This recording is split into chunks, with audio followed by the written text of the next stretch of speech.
Halo, perkenalkan nama saya Reza Alwi Mufti, biasa dipanggil Dekjau. Pokoknya saya kalau udah sebulan aja nggak kemana-mana itu saya udah pasti risih sih. Ketika saya di atas motor, itu pasti saya punya ide baru untuk konten lah, untuk ini pasti healing yang terbaik karena saya bakalan dapat ide terus. Karena saya di jalan sendiri aja, sendiri tanpa dengar lagu. Jadi saya pasti mikirin sesuatu kan. Ya kata orang apa sih? Overthinking, enggak overthinking sih, tapi aku bukan overthinking, tapi sebusuk apapun motor saya kalau saya tuh pasti pede. Sebusuk apapun motor saya pasti pede. Nah, itulah mungkin kepedean itu yang bikin saya aman aja sama motor saya gitu.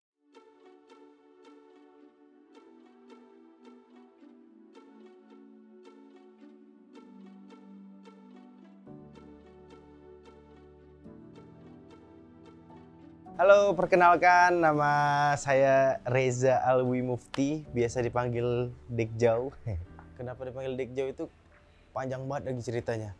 Lebih ke panggilan nama panggung kali ya. Nama panggung lebih ke situ aja sih, simpelnya nama panggung aja. Suka banget sama Vespa, itu lebih ke dulunya pertama naik Vespa tuh pengen tampil beda sama di tongkrongan di kampung ya. Eh, jadi semenjak itu teman-teman pada main Vespa, motor klasik, aku pengen juga main motor klasik tapi aku pengennya itu Vespa. Jadi aku cari Vespa dan nggak lama main Vespa aku tuh langsung keliling Indonesia.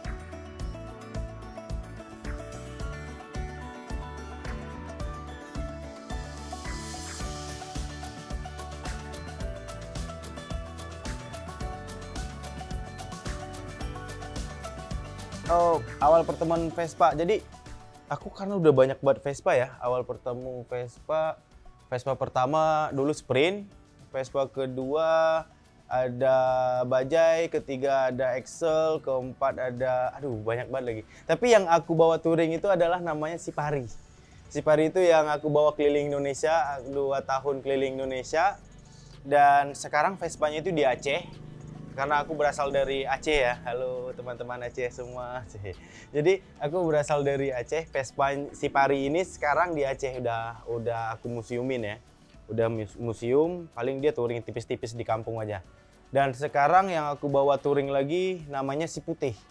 Si Putih itu yang sekarang saya bawa keliling. Jadi Si Putih dia Vespa Sprint juga yang menemani saya untuk touring Nusantara lagi. Ya, pokoknya saya kalau udah sebulan aja nggak kemana-mana itu saya udah pasti risih sih. Palingan nanti saya riding tipis-tipis aja kayak itulah kayak ke Jogja kemarin. Itu ke Jogja itu cuma cari angin aja sebetulnya. Cari angin aja udah lama kan udah kayak stay di Jakarta. Paling sebulan itu saya udah gabut banget seriusan udah kayak kepala saya udah ngap banget. Makanya saya harus cari angin. Ketika saya di atas motor, itu pasti saya punya ide baru untuk konten lah, untuk ini pasti. Karena kalau saya di Jakarta aja, kalau lagi nggak ada proyekan, nggak ada kerjaan, nge-stuck banget. Wah ini pengap banget kepala saya, makanya saya butuh buat touring. Touring itu adalah healing yang terbaik, karena saya bakalan dapat ide terus. Karena saya di jalan sendiri aja, sendiri tanpa dengar lagu. Jadi saya pasti mikirin sesuatu kan. Nah, ya kata orang apa sih? Overthinking, enggak overthinking sih, tapi aku bukan overthinking, tapi kayak mikirin apa yang harus aku lakuin gitu loh. Aku punya ide apa untuk aku konten gitu, aku punya konsep apa, itu pasti aku mikirnya di jalan gitu. Saya pertama touring yang keliling Indonesia itu 2017, saya balik lagi ke Aceh 2019. 2 tahun saya keliling dan sekarang saya juga masih keliling, tapi dengan waktu yang udah saya tentukan. Nah contoh kalau dulu kan saya terlalu freedom ya, freedom banget dulu tuh terlalu freedom. Saya mau singgah dimanapun bebas, karena kan saya jualan ya, jualan kopi. Jadi modal saya keliling Indonesia itu saya jualan kopi Aceh. Jadi kalau kopinya habis, nanti ibu saya yang kirim dari kampung. Jadi contoh saya habis kopi di Lombok nih, saya tunggu dulu di Lombok, tunggu 1 minggu, kopi dikirim dari Aceh sama ibu, baru saya jalan lagi. Nanti lanjut lagi ke Bima, lanjut lagi ke NTT dan kopi yang saya bawa tadi. Nah, kalau misalnya kopi saya habis, tapi saya udah di Maluku atau saya udah di Papua kan kalau dikirim dari Aceh itu mahal banget. Mahal banget. Jadi saya kerja. Kerja apa aja kerja yang bisa saya kerjain. Saya dulu pernah kerja di kafe 1 bulan kayak gitu. Kan stay-nya lama-lama ya. Saya stay di satu daerah kadang bisa 1 bulan, bisa 3 bulan. Nah itu saya sambil kerja. Kalau kopi saya nggak ada ya saya cari kerja yang ada basic. Makanya saya kadang kerja di kafe, apa yang bisa saya kerjain, jadi waiters kah, nyuci piring kah, nyapu di halaman depan kah, jadi barista, apa yang bisa saya kerjain dulu. Ya untuk ngelanjutin perjalanan ya pastinya, karena kan saya nggak ada modal dan tanpa sponsor dulu saya keliling Indonesia. Tanpa sponsor sama sekali. Jadi itu hasil dari saya kerja di jalan. Ya kerja di jalan ya itu. Saya jualan sama saya kerja di kafe. Aku kenapa bisa keliling Indonesia? Kadang sampai sekarang aku juga mikir nggak tahu kenapa aku bisa keliling Indonesia. Tapi aku keliling Indonesia itu karena rasa penasaran. Rasa penasaran akan, ada apa sih di depan? Dan karena aku tuh waktu aku itu kayak terlalu luas gitu. Aku nggak ada batasan waktu yang dari pikiran aku tuh, wah aku harus balik tanggal sekian, aku harus balik bulan sekian, nggak ada. Jadi itu karena ada rasa penasaran, ya karena aku belum pernah kemana-mana ya, tadinya itu aku belum pernah kemana-mana, cuma ada di Aceh aja ya, aku di kampung aja gitu loh. Ketika aku keluar, aku menikmati kota A, kota B, dan pengalaman yang aku dapat tuh luar biasa gitu loh. Terus aku pengen ngerasain gimana sih di Bali. Aku belum pernah loh ngelihat kehidupan di Bali, aku ke Bali gitu loh. Terus waktu di Bali aku penasaran gimana sih di Lombok, aku lanjut ke Lombok, gimana sih di sana. Jadi step by step itu aku bisa sampai keliling Indonesia. Dan tahu nggak sih, aku keliling Indonesia tuh orang tua aku tuh nggak tahu kalau aku bakalan keliling Indonesia. Dan aku sendiri juga nggak tahu kalau aku bakalan keliling Indonesia. Jadi itu aku pasti komunikasi sama orang tua setiap hari. Itu hal yang paling wajib yang aku lakuin kalau aku lagi touring. Hal paling wajib ketika sebelum jalan, aku pasti nelpon orang tua, pasti nelpon mama buat izin. Ma, abang nih mau dari kota A mau ke kota B ya, aku pasti izin. Itu hal yang paling wajib ya di jalan. Jadi itu pernah ada cerita di Kupang, NTT, itu bulan puasa, aku di sana. Jadi ibu nanya, abang sebetulnya mau kemana sih? Itu saya udah nyampe NTT, saya udah di Kupang nih, ibu kota NTT. Jadi ibu nanya, abang sebetulnya mau kemana? Itu aja saya masih bingung, saya udah di NTT masih bingung nih. Aku masih penasaran akan ada misalnya akan Maluku, Papua, Sulawesi, dan Kalimantan kayak gitu. Ya udah aku cerita, mak nih abang mau ke NTT, abang mau ke Maluku, abang mau ke Papua dan Sulawesi, lanjut semua, ngabisin semua Indonesia yang saya lewatin kayak gitu. Walaupun banyak daerah-daerah yang belum saya masuk, tapi saya cuma masuk kayak provinsi aja ya. Provinsi, saya kejar provinsi tadinya. Sekarang alhamdulillah provinsi saya udah yang belum itu Bangka Belitung sama Kepri yang belum saya masuk. Itu sih masih di Sumatera, mungkin masih gampang saya bakalan masuk. Tadinya kan saya cuma ngejar-ngejar yang arah-arah yang jauh-jauhnya aja gitu. Yang didapetin ketika lagi touring itu banyak banget ya. Karena setiap touring itu aku pasti punya misi. Dulu itu aku waktu keliling Indonesia, aku punya misi tentang suku, adat, budaya, toleransi agama, sama mistis. Itu yang aku dapetin di jalan ya. Maksudnya selain aku nyari, aku dapat juga gitu. Jadi tentang sosialisasi ke orang-orang daerah, pedalaman kampung yang aku masukin, orang-orang suku juga. Yaitu adalah pelajaran ya, pelajaran di jalan. Karena kalau aku nggak touring, aku nggak bakalan dapat tentang hal-hal yang model kayak gitu. Tentang toleransi agama apalagi gitu. Toleransi agama itu, wah itu luar biasa sih. Aku banyak banget momen yang aku rasain ketika masuk di daerah Indonesia Timur gitu. Karena aku orang Indonesia bagian barat dan aku jalan ke Indonesia bagian timur, NTT, Maluku, Papua, dan ya bagian timur Indonesia lah.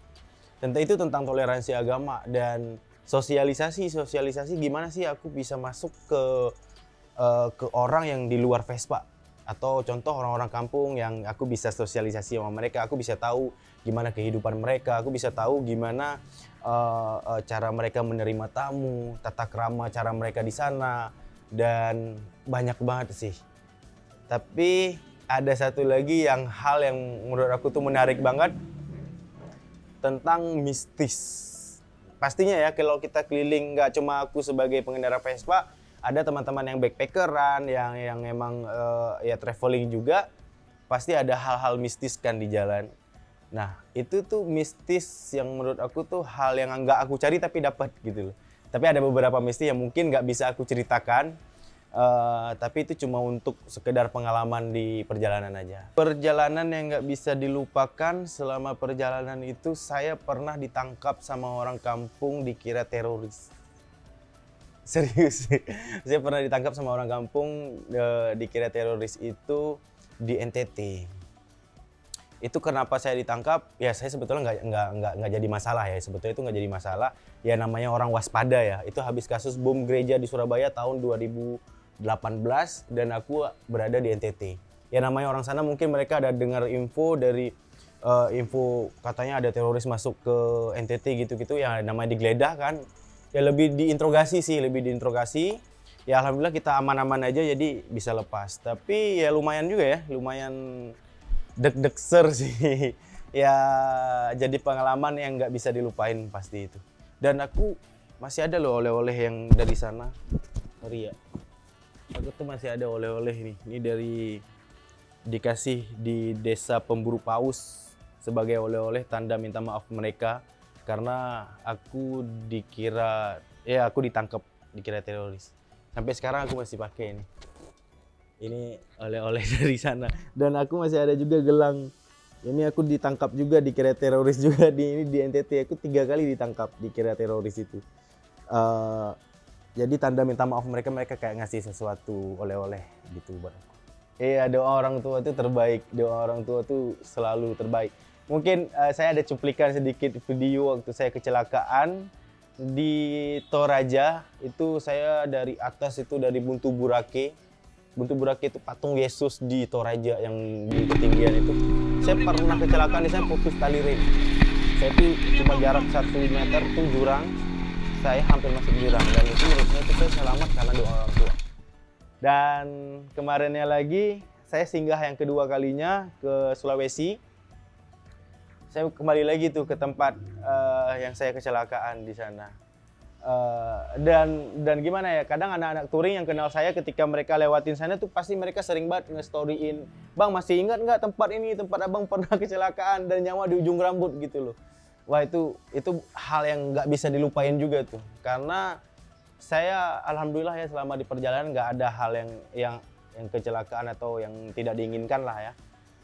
Tapi itu momen yang luar biasa tuh. Itu saya jurang cuma jarak 1 meter aja tuh jurang langsung jurang yang jauh banget pandangannya, tau gak sih? Kayak jauh banget tuh pandangan ke bawah tuh jurang. Alhamdulillah banget saya bisa selamat. Apalagi itu tuh paling penting di perjalanan. Nah itu yang udah aku rasain. Dan di perjalanan lagi ketika ada jumpa teman-teman Vespa ya, udah pasti sih. Jumpa teman-teman Vespa tuh udah pasti, mau di pedalaman manapun tuh ada anak Vespa. Aku pernah tuh masuk dulu tuh di Maluku. Nama pulaunya itu Pulau Jamdena, nama daerahnya itu Saumlaki. Saumlaki, orang-orang sana sih sebutnya Maluku Tenggara Barat gitu deh, Saumlaki. Di sana itu nggak ada Vespa, waktu aku di sana itu nggak ada Vespa, tapi ada anak Vespa di sana. Ya yang nama anak Vespa kan kadang dia nggak harus ada Vespa, tapi dia tuh orang mungkin dari Pulau Jawa, dia ngerantau ke sana, dia buka usaha di sana. Tapi dia itu sebagai jiwa anak Vespanya tetap ada gitu loh. Jadi aku singgah di sana sama mereka, tidur di rumah dia, makan di sana, semua segala macam. Nah itu sih yang bikin anak Vespa tuh ada di mana-mana. Dan anak Vespa itu selalu terbaik sih pastinya ya, selalu terbaik sih. Kalau saya pribadi di perjalanan trouble itu pasti ada ya. Trouble pasti ada. Alhamdulillahnya Vespa saya tuh mungkin kita sejiwa kali ya. Jadi tuh dia nggak pernah trouble yang udah trouble parah banget tuh, alhamdulillah nggak ada. Yang paling trouble tipis-tipis saja, platina geser, businya kotor, bannya bocor, itu aja paling. Nggak ada yang kayak parah-parah banget selama perjalanan. Mungkin ya itulah, saya sama Vespa terlalu klop, terlalu sehati sih. Itu sulit diucapkan dengan kata-kata. Yang wajib ada di bagasi Vespa ya pasti kunci-kunci ya. Kunci busi, obeng ya, kunci stok kalau bisa ya. Yang mesti kunci stok maksudnya dia komplit kali ya. Tapi tahu nggak sih, kadang saya tuh di jalan bisa aja saya touring tanpa ada bawa kunci. Mungkin karena saya terlalu cuek ya, dan saya tuh terlalu pede sama motor. Dan saya pasti selalu ngeyakinin teman-teman, kalian tuh harus pede loh sama kendaraan kalian sendiri. harus pede, itu hal yang paling penting di perjalanan. Karena ketika kita suges bawa motor, itu malah bikin gak enak. Kalau saya tuh apapun motor, sebusuk apapun motor saya, kalau saya tuh pasti pede. Sebusuk apapun motor saya pasti pede. Nah itulah mungkin kepedean itu yang bikin saya aman aja sama motor saya gitu. Yakinnya luar biasa Pak, yakin banget sama motor saya itu. Pasti, ini besok saya kalau mau touring lagi ini pasti. Saya tuh kadang jarang servis bawa ke bengkel kayak servis, enggak. Saya kadang servis di jalan aja ya, servis namanya paling karbu kotor kayak kesumbat gitu aja. Apa namanya, kalau ada trouble ya langsung dibenerin di jalan aja.